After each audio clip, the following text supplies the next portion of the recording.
আজকে বানাবো চিকেন কষা। চিকেনগুলো ভালো করে ধুয়ে নিয়েছি। দিয়ে দিচ্ছি টক দই, জিরে বাটা, আদা বাটা, শুকনো লঙ্কা বাটা, রসুন বাটা। ভালো করে মশলাগুলো চিকেনের মধ্যে মাখিয়ে নিচ্ছি। আপনারা কিভাবে চিকেন কষা বানান অবশ্যই কমেন্টে জানাবেন। আজকে আমি একটু অন্যভাবে চিকেন কষা বানাচ্ছি। একঘেয়েমি চিকেন পাতলা ঝোলের থেকে মাঝে সাঝে একটু অন্যরকম করে করলে ভালোই লাগে। দেখতেই পাচ্ছেন যে চিকেনগুলো ভালো করে মাখানো হয়ে গেছে। এবার 30 মিনিটের জন্য ঢাকা দিয়ে রাখছি। প্রথমে কড়াইয়ের মধ্যে দিয়ে দিচ্ছি সর্ষের তেল। তেল গরম হয়ে গেছে, দিয়ে দিচ্ছি শুকনো লঙ্কা, তেজপাতা, গোটা গরম মশলা, তারপরে কুচিয়ে রাখা পেঁয়াজ আর কাঁচা লঙ্কা। তারপরে পেঁয়াজগুলো হালকা করে ভেজে নেব। হালকা করে ভাজা হয়ে গেছে, দিয়ে দিচ্ছি পরিমাণ মতো নুন। তারপরে ভালো করে মিশিয়ে নিচ্ছি। বেটে রাখা মশলা দিয়ে দিচ্ছি, তার মধ্যে আছে আদা, জিরে, শুকনো লঙ্কা আর রসুন বাটা। তারপরে মশলাটা ভালো করে কষিয়ে নিচ্ছি। তারপরে দিয়ে দিচ্ছি হলুদ। তারপরে ভালো করে কষিয়ে নিচ্ছি।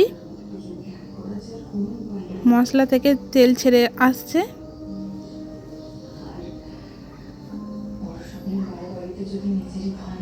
তারপরে মশলাটা ভালো করে কষানো হয়ে গেছে, দিয়ে দিচ্ছি ম্যারিনেট করে রাখা চিকেনগুলো।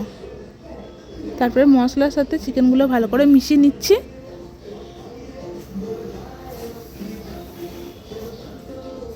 ভালো করে মিশিয়ে মশলার সাথে মিশিয়ে নিলাম। এবার 15 মিনিটের মতন কষিয়ে নেব।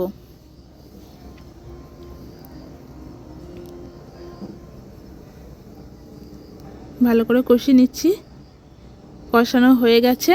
এবার দিয়ে দিচ্ছি যেই বাটিতে আমরা চিকেনগুলো ম্যারিনেট করে রেখেছিলাম সেই বাটি ধোয়া জলটা দিয়ে দিচ্ছি। এবার ভালো করে মিশিয়ে নিচ্ছি। তারপরে দিয়ে দিচ্ছি কুচানো ধনেপাতা। এবার একটু ঢাকা দিয়ে দেবো।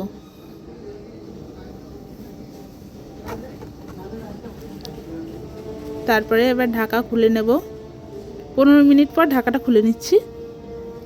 তারপরে একটু ভালো করে মিশিয়ে নিচ্ছি।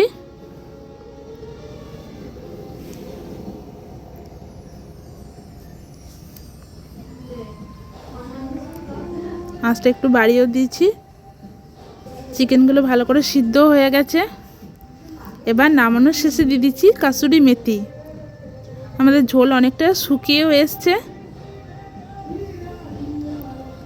চিকেন কষা একদম রেডি। এবার নামিয়ে নেব।